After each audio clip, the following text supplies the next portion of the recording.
के स्टार्ट में एलाइजा अपनी नॉर्मल रूटीन के अकॉर्डिंग ऑफिस के लिए तैयार होने मिरर के सामने आती है तो हमें उसकी नेक पे कुछ स्कार्स डेली रूटीन में बिल्कुल भी चेंज लाए बगैर इसे रोज फॉलो करती है, जहाँ वो तैयार होकर जॉब पर जाने से पहले गाइल्स को खाना देती है और ऑफिस जाते ही उसे जेल्डा मिलती है जो अटेंडेंस की लाइन में उसके लिए पहले ही जगह बना के खड़ी होती है। अब एक दिन एलाइजा जेल्डा के साथ लेबोरेटरी के स्पेशल पार्ट की सफाई कर रही होती है कि जब वहाँ के सिक्योरिटी इंचार्ज फ्लेमिंग सबको बताता है कि हमारी फैसिलिटी में एक न्यू प्रोजेक्ट आ रहा है। तभी वहाँ का गेट ओपन होता है और एक मशीन अंदर आती है। उसमें बहुत सारा पानी होता है और अंदर कुछ क्लियर नजर नहीं आ रहा होता। एलाइजा को उस मशीन में से आवाज आती है जिस पर वो उस तरफ अट्रैक्ट होती है। एलाइजा जब उस मशीन के पास जाके हाथ से साउंड करती है तो कोई मिस्टीरियस क्रिएचर अपना हाथ ऊपर को मारता है। तभी वहाँ सिक्योरिटी और साइंटिस्ट एक्शन में आ जाते हैं और सबको वहाँ से निकाल देते हैं। नेक्स्ट डे मेल वॉशरूम साफ करते हुए एलाइजा और जेल्डा वहाँ कॉलोनल रिचर्ड को देखती हैं, जो उस क्रिएचर को यहाँ लाया है और वो ही उसकी स्टडी का इंचार्ज भी। एलाइजा बेसिन साफ करते हुए उसके वेपन को हाथ लगाने लगती है तो कॉलोनल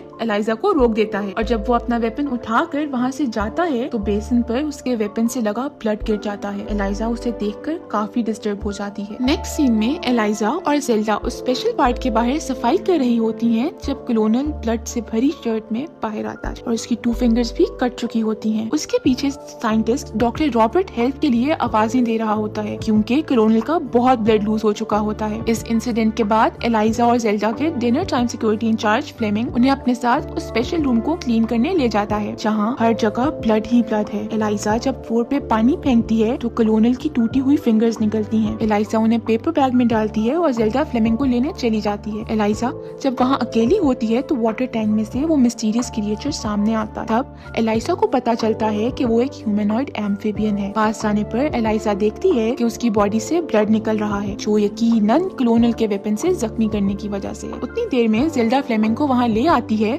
और वो क्रिएचर वापस छुप जाता है और एलाइजा फ्लेमिंग को फिंगर्स दे देती है। एलाइजा उस ह्यूमनॉइड एम्फिबियन के बारे में गाइल्स को बताती है जो उसका यकीन नहीं करता। सीन्स लेबोरेटरी में शिफ्ट होते हैं जहाँ एलाइजा सबसे छुप के उस क्रिएचर के रूम में जाती है। इस बार वो उसे एक वाटर पूल में बंधा मिलता है। एलाइजा उस पूल के पास जाके एग और स्पून की मदद से साउंड क्रिएट करती है जिसे सुन के वो क्रिएचर पानी से बाहर आता है। Eliza boiled egg peel off करके उस क्रिएचर को दिखाती है। एम्फिबियन वो लेने के लिए एलाइजा के पास आता है। एलाइजा जब एग उसकी तरफ बढ़ाती है तो वो डर के आवाज निकालता है। एलाइजा उससे दूर हो जाती है और एग को पूल के ऊपर रख देती है। एलाइजा अपनी साइन लैंग्वेज में उसे एग को लेने का कहती है। एम्फिबियन एग पकड़ के पानी में वापस चला जाता है। एलाइजा जब उस रूम से बाहर आती है तो कॉलोनल के बुलाने पर जेल्डा और एलाइजा उस रूम में जाती हैं जहां कॉलोनल थोड़ा गुस्से में होता है क्योंकि एलाइजा ने जिस पेपर बैग में उसकी फिंगर्स डाली थी उसमें मस्टर्ड था जो उसकी फिंगर्स पे लग गया। कॉलोनल उन दोनों की इंफॉर्मेशन फाइल सामने रखे उनसे क्वेश्चंस करता है जिसके आंसर से जेल्डा देती है। कॉलोनल के पूछने पर जेल्डा बताती है कि एलिसा म्यूट है। एलाइजा के गले पे स्कार्स देखते पे कॉलोनल पूछता है कि ये कैसे हुआ। तभी जेल्डा एलाइजा की साइन लैंग्वेज ट्रांसलेट करते हुए बताती है कि उसे खुद भी नहीं पता कि ये क्यों है। वो लोगों को रिवर के पास इन्हीं स्कार्स के साथ मिली थी जब वो एक छोटी सी बच्ची थी। कॉलोनल एलाइजा से सिंपैथी करने के बाद उन दोनों को बताता है कि वो इस क्रिएचर को साउथ अमेरिका के रिवर मग से लाया है।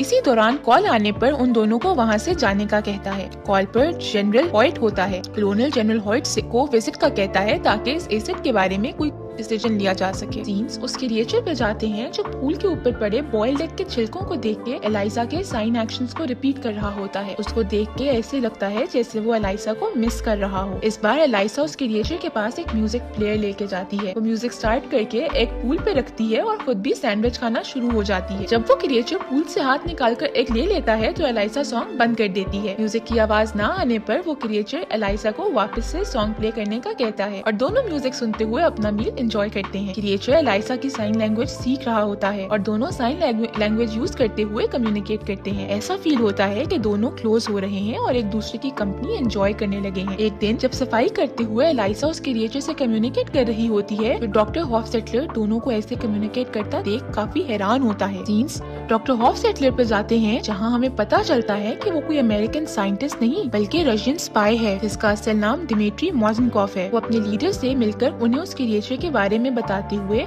उसकी पिक्स दिखाता है और सब डिटेल्स देता है। इस बार जब एलाइजा उस क्रिएचर को मिलने आती है वो पानी से बाहर बहुत जख्मी हालत खून से भरा बंधा होता है। एलाइजा परेशानी की हालत में उसकी तरफ बढ़ती है कि अचानक बाहर से आवाज आने पे वो छुप जाती है। इतने में डोर खुल के कलोनल आता है और दोबारा से उस क्रिएचर को टॉर्चर करता है। वहाँ जनरल हॉयट भी आ जाता है और उसे देखकर थोड़ा हैरान होता है। कलोनल बताता है कि अमेज़न के नेटिव्स इसे गॉड मानकर वर्शिप करते थे। डॉक्टर हॉफसेटलर एलाइसा को वहाँ देख लेता है मगर किसी को कुछ नहीं बताता। जनरल हॉयट कलोनल को उस पर विविसेक्शन करने को कहता है ताकि यूएस को स्पेस की तरह एडवांटेज हो। डॉक्टर हॉफसेटलर उन्हें रोकने की बहुत कोशिश करता है लेकिन कोई भी उसकी नहीं सुनता। एलाइसा इस सब की वजह से बहुत डिस्टर्ब हो जाती है। वो गाइल्स के पास जाकर उससे मदद मांगती है ताकि वो उस क्रिएचर को वहाँ से निकाल सके। एलाइसा गाइल्स से कहती है कि वो उस क्रिएचर के साथ डिफरेंट और बहुत खुश फील करती है। गाइल्स पहले तो उसकी बात नहीं मानता मगर वो उससे उदास नहीं देख सकता, इसीलिए वो एलाइसा की मदद करने के लिए तैयार हो जाता है। दूसरी तरफ हम देखते हैं कि डॉक्टर हॉफसेटलर वापस अपने रशियन बॉस से मिलता है जो डॉक्टर हॉफसेटलर को उस क्रिएचर को यूथेनेसिया देकर मारने का ऑर्डर देता है ताकि वो उसे मजीद टॉर्चर से बचा सके। अब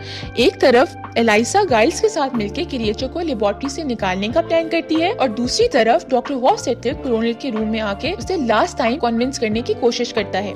कलोनल तो कन्विंस नहीं होता मगर डॉक्टर हॉफसेटलर उसके रूम में लगे टीवी के थ्रू एक कैमरे मूव होते देख लेता है। सीन्स शिफ्ट होने पर जेल्डा एलाइसा को ढूंढ रही होती है और उसे कहीं ना पाने पे वो खुद ही एलाइसा की लीविंग अटेंडेंस लगा देती है। दूसरी तरफ जब एलाइसा उस क्रिएचर को वहाँ से ले जाने के लिए खोल रही होती है तो डॉक्टर हॉफसेटलर आकर उसकी हेल्प करता है। सीन्स गाइल्स की तरफ जाते हैं जो एक लॉन्ड्री बस लिए लेबोरेटरी में एंटर होता है मगर गार्ड को उस पे शक हो जाता है। साथ ही कलोनल भी कैमरा में उस बस को देख लेता है। गार्ड कलोनल को बताता है कि लॉन्ड्री बस ने आज नहीं आना था। ये सुन के कलोनल उस तरफ बढ़ता है। उतनी देर में डॉक्टर हॉफसेटलर लाइट्स ऑफ करके एलाइजा के पास पहुंचता है। वहाँ जेल्डा भी एलाइसा को ढूंढते हुए पहुंच चुकी होती है। वो एलाइसा को रोकने की बहुत कोशिश करती है मगर एलाइसा उसकी कोई बात नहीं सुनती। डॉक्टर हॉफसेटलर गार्ड को जख्मी करके बस को आगे लाता है और एलाइसा और गाइल्स उस क्रिएचर को वहाँ से लेके निकल जाते हैं। कलोनल वहाँ पहुँचकर बस पे फायरिंग करता है मगर उसे रोक नहीं पाता।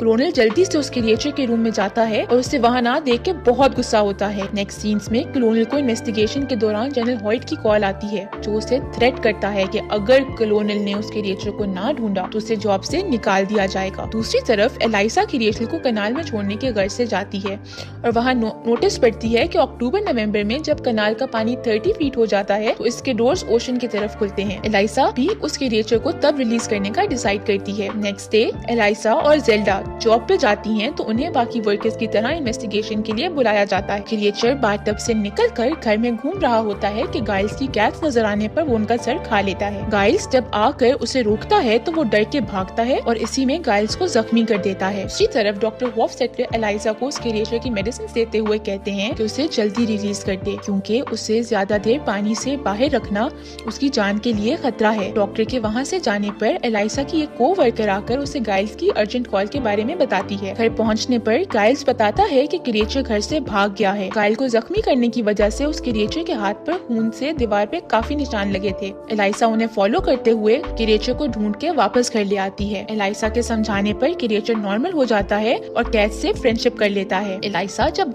गाइल की बैंडेज कर देती है तो वो क्रिएचर गाइल्स के पास आता है और गाइल्स के हाथ पर अपने सर पर और अपना हाथ गाइल्स के सर पर रखता है। ऐसा करने के बाद उसकी पूरी बॉडी इल्यूमिनेट होती है और उसके बाद वो अपना हाथ गाइल्स के जख्म पर रखता है और वहाँ से चला जाता है। नेक्स्ट डे गाइल्स जब सो के उठता है तो उसकी बैंडेज उतारने पर दिखाया जाता है कि जख्म बिल्कुल गायब है और गाइल्स के सर पर भी बाल उग आए हैं और ये क्रिएचर ने मैजिकली हील किया था। वक्त के साथ दिखाया जाता है कि एलाइसा एंड वो क्रिएचर करीब आ गए हैं और एक दूसरे से मोहब्बत करने लगे हैं। एक दिन एलाइसा सब टनल्स बंद करके वॉशरूम में बहुत सारा पानी जमा करके उसमें रोमांस करते हैं मगर बिल्डिंग बहुत पुरानी होने की वजह से पानी नीचे फ्लैट्स में जाना शुरू हो जाता है। कंप्लेंट्स आने पर जब गाइल्स वॉशरूम का दरवाजा खोलता है तो एलाइसा और उस क्रिएचर को एक दूसरे के साथ इतना खुश और पीसफुल देख के वो उन्हें डिस्टर्ब नहीं करता। डे बाय डे पानी से दूर होने की वजह से क्रिएचर की हालत खराब हो रही होती है। सीन्स कलोनल को दिखाते हैं जो कॉन्टिन्यूसली जनरल हॉयट को अवॉइड करने की वजह से जनरल हॉयट खुद वहाँ पहुँच जाता है और कलोनल को 36 आवर्स में क्रिएचर को ढूंढने का कहता है। कलोनल का असल शक डॉक्टर हॉफसेटलर पे होता है और हॉफसेटलर पे शक की वजह से कलोनल उस पे पूरी नजर रखे हुए उसे फॉलो करते रशियन से बात करते सुन लेता है। रशियंस डॉक्टर को अपने मिशन में सक्सेसफुल ना होने पर मारने के लिए फायरिंग करते हैं, मगर कोलोनल आकर रशियंस को मार देता है और डॉक्टर से इंफॉर्मेशन निकलवाने के लिए उसे जख्मी हालत में मजीद टॉर्चर करता है, जिस पर डॉक्टर उसे एलाइसा और जेल्डा का नाम बता देता है। कोलोनल जेल्डा के घर पहुंच जाता है और जेल्डा का हस्बैंड बताता है कि वो क्रिएचर एलाइसा के पास है। जेल्डा कोलोनल के वहाँ से निकलते ही एलाइसा को कॉल करके वार्न कर देती है, जिसकी वजह से एलाइसा कोलोनल के आने से पहले ही उस क्रिएचर को लेकर निकल जाती है, मगर कोलोनल को एलाइसा के कैलेंडर पे लिखे नोट से आइडिया हो जाता है कि वो कनाल पे यही है। दूसरी तरफ एलाइसा